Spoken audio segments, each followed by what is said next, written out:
Hello, I'm Janice Page, professor in the Strategic Public Relations Master's Program at George Washington University.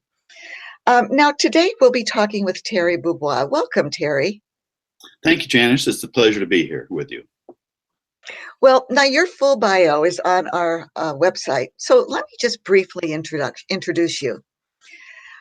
Terry Beaubois is an internationally renowned architect who focuses on sustainability design. He's consulted with NASA, Apple, Adobe, and other Silicon Valley companies, and is currently working on a smart village project in India. He's also CEO of Building Knowledge Systems, a web-based resource to help builders go green, and he teaches smart communities at Stanford University. So today, Terry will be shedding light on his areas of expertise and how they intersect with our study of sustainability communications. He'll be introducing concepts like smart communities, triple helix relationships, and leadership dashboards while sharing some truly fascinating stories about his personal experiences, both nationally and globally. So, to begin, Terry, can you help us understand what is meant by smart? Yes. In the world of smart houses, smart communities, smart cities, first of all, we have to allow everybody to have their own sort of variation on the definition. And the one I'm going to give you is the one that I use. And I think it's the most helpful in just sort of creating an umbrella for a lot of good things that are smart to include in the thought process, in the planning, in the design, and the implementation of a smart house, of a smart town or village, or of a smart city. In other words, some people, and this is legitimate, these words come from a lot of different directions at the same time. Some people use smart to refer only to IoT, or the Internet of Things, or computers, or digital, or that aspect of the elements that are implemented in houses and towns and cities that are from that area. We think it's smart to include sustainability, resilience, and a lot of foresight in regard to planning and creating communities that are interconnected too. It isn't just about isolating a house or isolating a city, have a smart city surrounded by stupid villages. I mean, that's not a good idea. That's not the goal. It isn't just to only look at one thing. Because of the way the world is organized, sometimes it just becomes enough to look at smart cities. And there's an incredible amount of work being done and an incredible amount of attention and articles and books being written about smart cities. And you'll find there's a variety of definitions of what the people who are writing those articles and books mean in their terminology, talking about smart cities. But in the broadest definition, I would like us to bring it back to the person, the individual, and think about, okay, what's a smart person going to do in these houses and towns and villages and cities? And how do we interact with those elements, whether it's a matter of a sustainable material, whether it's a matter of design for all, which I'll explain, or whether it's a matter of economics. I think that's an important role for us to keep in mind. So you mentioned the triple helix, and the lessons I've learned thus far that I'm going to be applying in my own career, and that I would suggest other people be aware of at a minimum as they're looking for what really lights them up about these topics for their own careers, is that to accomplish, whether it's a house project, a town, village, whether it's a city, to accomplish what you want to accomplish, there is going to be government involvement, there is going to be business involvement, and there is going to be some application of knowledge, which I include in academia, because that is sort of where we all have come from through academia to get into practice, and it's where we find out about things. And so what I would like to suggest, though, is that we begin to look at all three of those areas not as a linear process, and not look at projects as a linear process. But in architecture specifically, it's taught me to be iterative And what that means is you move forward, but then you loop back and make sure that everything you've done up until now takes into account the additional information you're getting as you're moving forward and as you're talking to more people. In an architect's world, it's a structural engineer, electrical engineer, mechanical engineer, plumbing, fire protection, audio, visual, lighting, all sorts of things. And then you also find out there's real estate and there's financing and there's all sorts of elements. So I think what people are finding out now is reality is a lot more complex than we would like to study it in a silo of one topic. And when you go out to practice this stuff, the more we can be aware of at a minimum of other people's expertise, of other people's perspectives, of other people's needs, we can be more successful. And if you're looking at being a good leader, whether it's in your company, in your community, wherever, what people love is someone who knows something that they don't know and isn't, being obnoxious about it, and shares that knowledge. So the interaction includes someone being with this thought leader or writer or team leader or team participant. And they learn something in the exchange, in the interchange of like doing the project that they didn't know before, so that their abilities are enhanced and complemented and supplemented by each of the team members. Because if you think back in the 1800s, 1900s, it was very common to say Frank Lloyd Wright did this or Buckminster Fuller did that. One person doesn't do something.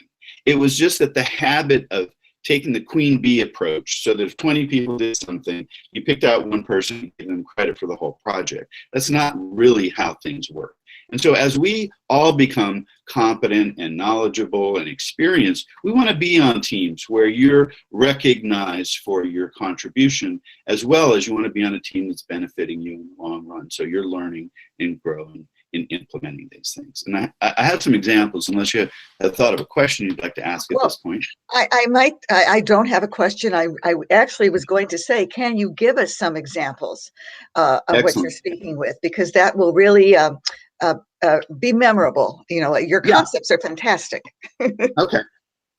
In 1979, I designed a house for the CEO of Hewlett Packard.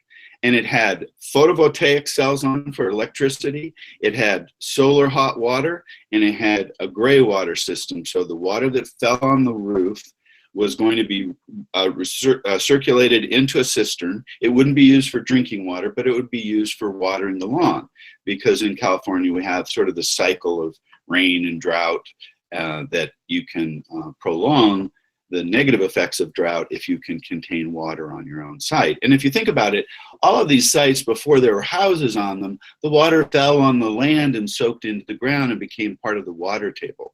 It doesn't all run off. So I went very proudly, thought I had a really nice project, really nice elements to it. And I went to the city, the local city. I won't shame them publicly right now, but we can imagine our own cities having this quality sometimes. And they said, oh, it's illegal to do gray water in our city. And I went, what? And they said, yeah. And not only that, you can't even submit drawings with that on it. You have to take these drawings back, take all of the gray water system off, and resubmit. I was disappointed. But then the national leadership, political leadership, changed in 1979 to 1980. And the new leadership got rid of investment tax credits for solar panels. They took the solar panels off the White House in Washington, D.C. And they rendered the other part of my project, which was sort of innovative, but it was just a good idea. It was going to be economically feasible, at least when we started. But by removing the investment tax credits, it was no longer, it didn't make any sense. These people would have been paying for something that they would have never, ever paid off because they didn't have the investment tax credit. So what are we hearing here? We have government that, interestingly enough, just this year, I went to a seminar in this city telling people how they can do gray water on their houses 40 years later. So it might be thrilling to think you're a thought leader and you're ahead of your time, and then get your house denied at the counter, and it take 40 years of all of this runoff going into the bay, flooding happening in this town in that time period, before everybody's on the same page and at the same level, and that an architect or a homeowner can take their drawings in and get a gray water system approved on their project. And there's talk of making it required. So it's gone from illegal to allowed to required. And I'm the same architect. The government is what is catching up with good ideas. And I think let's say just before 1970, randomly, that was okay. Things moved slowly and you weren't expecting change. But now, since Silicon Valley and sort of the rest of the world, the pace has picked up. You know, having a government that takes 40 years to understand a good idea and to allow it to happen in its community, it's not acceptable anymore to everybody in the community, not just me, you know, not just because I wanted it to be there. I thought it was a good idea. That's where I got. Now, how did I get out ahead of everybody? I was invited to NASA in 1977 to work on the space station for the United States. And the reason for that is NASA realized they were vehicle designers. They were just shooting things up in the air and they were coming back down. And people had a chair that they sat in and they wrote out, you know, the time period they were in the vehicle. And now, as they started looking at a community in space, it was really the first smart community. And the thing that I loved about working on that project was there's an element I use in my classes now called mission critical. If you do something wrong and people are up in outer space and they're breathing oxygen and the oxygen system shuts down for a half hour, they're all dead. That's mission critical. Sometimes we don't apply that level of critical design to a regular house or regular buildings or a city, but we're reaching that level. Our air quality, our water quality, our food sources, food quality.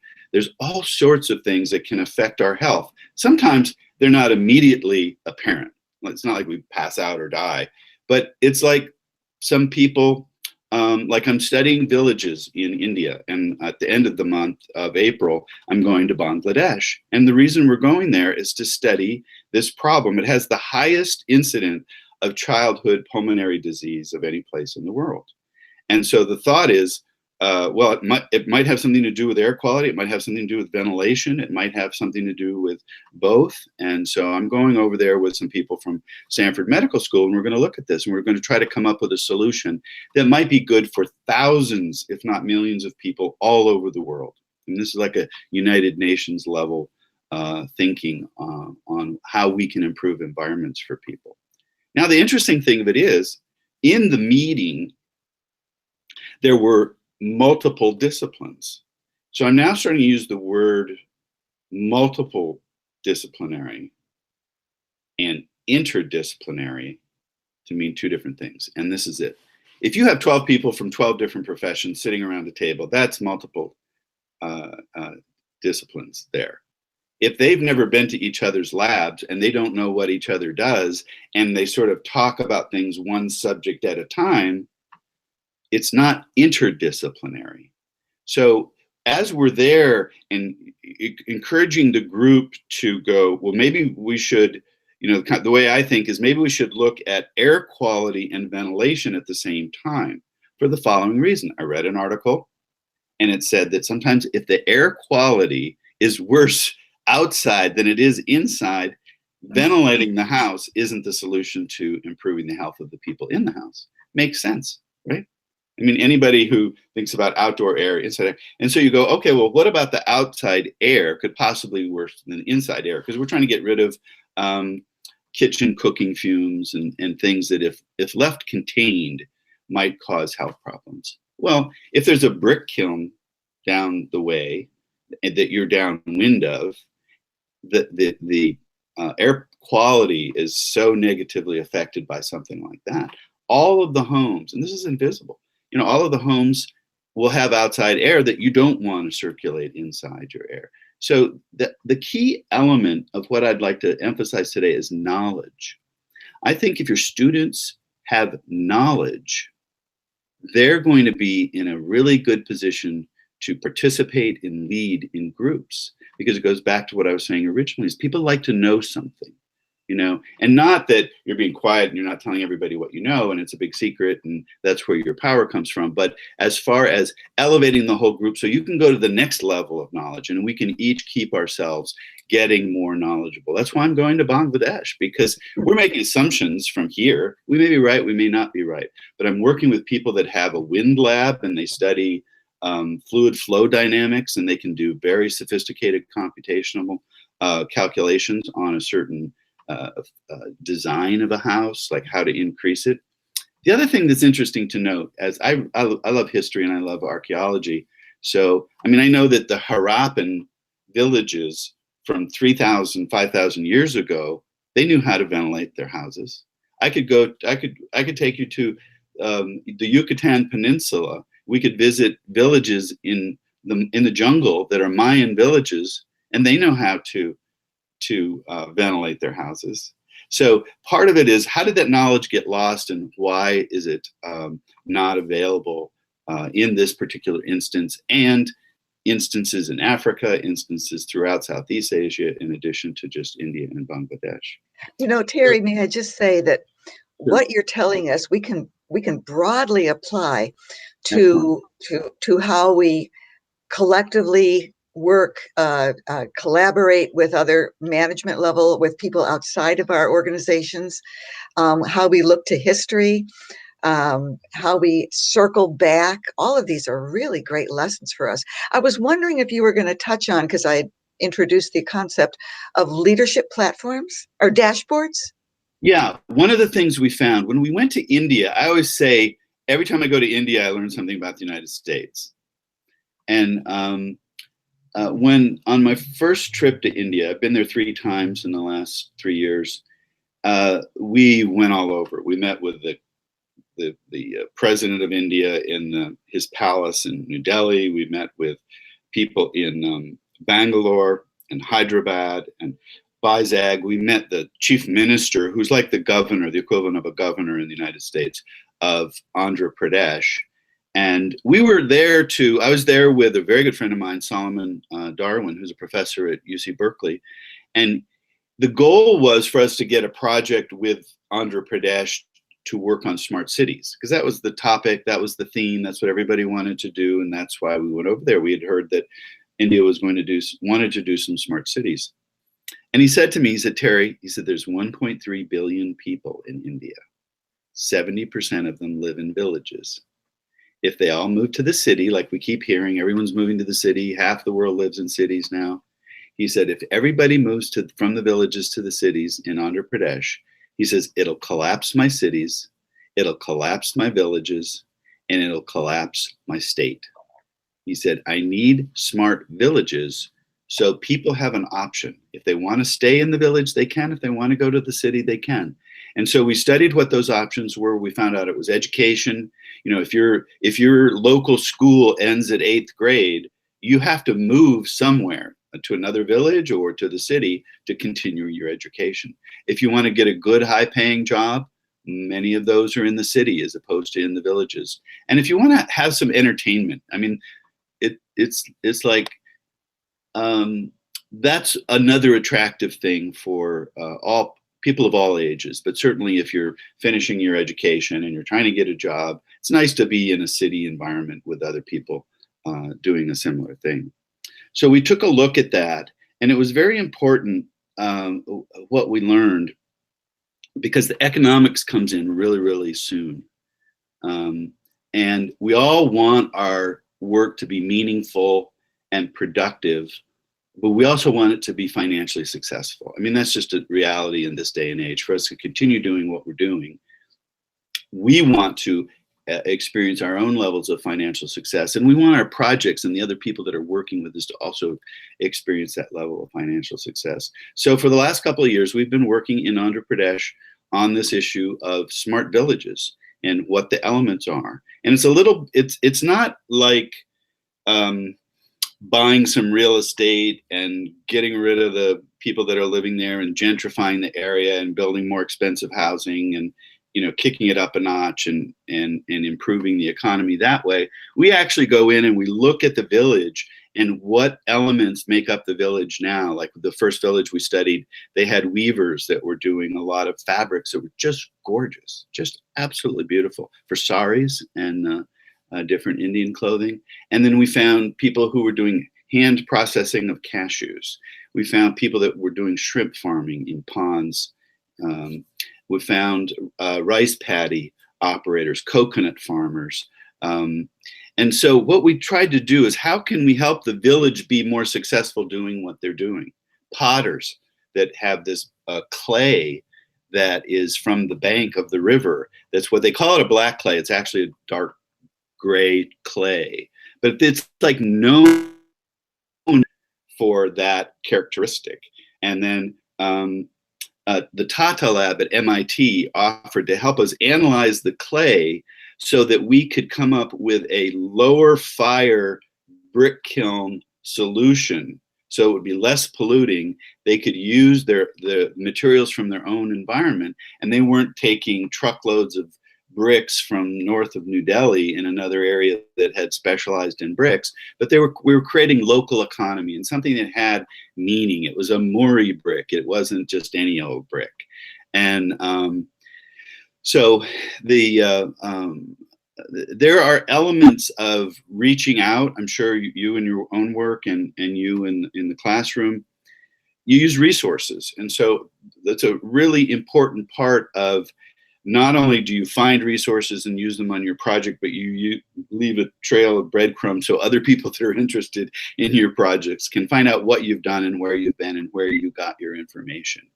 And for me, I find that very, very exciting. I'm very into materials, local materials, how things are made. And when I'm designing a building, I think I never know what the client is going to like. I may spend 3 hours talking about casement windows, which I did in this one case. Someone said, I noticed that in one city I visited, that the shutters opened out and then the casement windows opened out. In another city, they opened in and they didn't have shutters. It goes, talk to me about that. So I always like it when the client shows enough interest in the buildings that we're doing that they actually have questions that they want to know the answer to. And I feel I need to be prepared as an architect to be able to address those questions and those interests and to bring in information. Like I'll put a book out on the desktop before a meeting and it'll be architecture all over the world, and they'll be looking through it and they say, well, this is really interesting. I never noticed this before, but in the hot, sunny climates, they have flat roofs, and in the cold, wintry, snowy climates, they have really steep pitched roofs. And I went, yeah. And they said, we never noticed that. And they were doing a house up at Tahoe. And so we were talking about, which has like 250 pounds per square foot snow loads. I mean, I was in Michigan for 8 years. They don't have snow loads like that. I mean, they have like really, really, really deep snow loads. So the more we know, the better we can integrate our own thoughts and work with the people that are our clients and our teammates. Right. Well, let's wrap it up then, because you've given us just exactly what I was hoping that we'd hear from you. And this often happens when I teach a course that maybe not immediately, but sometime in the future, I'll hear back from a student or two saying, I was motivated to look at sustainable communities because of the guest speaker, or what I was prompted to learn. So I am just so happy that you've spent time with us today. Now I'm going to ask you if you have any final thoughts to share before we say goodbye. I do, because I sort of drifted there and didn't address your dashboard question. So when we were in India, the chief minister of Andhra Pradesh said, I need to gather all of this information. And I want to know this about what your fabric weavers are doing and what your potters are doing and all this other kind of stuff. And as we all know from the sort of triggered interest of what Facebook is going through right now, and I think it's just a phase that is very, very important, and there will be some significant adjustments. But what this politician realized was two things. I think when we work with politicians, we should understand what their priorities are. I think that's really important about government, business, and academia. We should understand the other's priorities and needs so that the project is fulfilling those in addition to our own needs, and that we respect them. Politicians, quite frankly, they have two priorities. One is to get elected, and their second is to get reelected. So we have to be aware of the fact that everything we do reflects on how people view them in their districts. And I think to be naive about that or be in denial about that isn't healthy for our own work. So however we approach that and get healthy with it, I think is really good. Now, what he said that was the big difference was he said, and I want everybody in every village to see the same information I'm seeing. It's called transparency. And his goal was, and if you remember a few years ago, I think it was the head of Bhutan, someone asked him about his GMP. He says, I'm not so much interested in my gross national product. I'm interested in my gross national happiness. So the CM of Andhra Pradesh said, Terry, make my villagers happy. That's your goal. Get them involved in this project. Let them know that we're going to collect a lot of information, but it isn't so we can spy on you and know what you're doing. It's so we can help you. It's so you can see what I'm doing. It's so everybody can see whether the gate's been open on the canal that's getting water to your field. And if it hasn't, why not?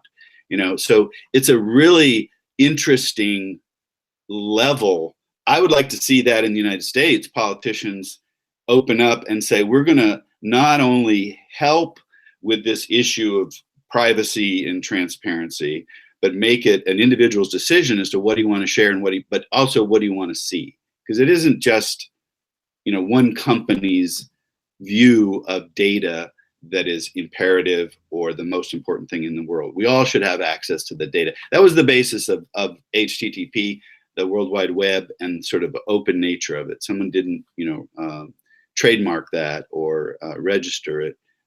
They opened it up to the world and we can all use it.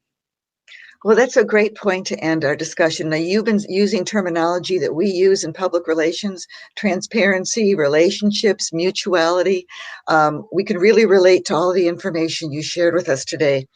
And you have really helped us, I think, move a little bit further toward leading sustainable engagement with our organizations. So thank you very much, Terry Beaubois. Thank you, and encourage your students to contact me if they want to. And I'll just add that every year my daughter was in school, I would go to, what's your parents do day or whatever it was, and she would help me teach the class. And a number of young men and women have become architects or urban planners as a result of our little presentations in class. So I know what you're referring to, and I think that's a really good way for us to keep things improving. Okay, Terry, we will be in touch. Thank you very much. Great. Take care. Thank you.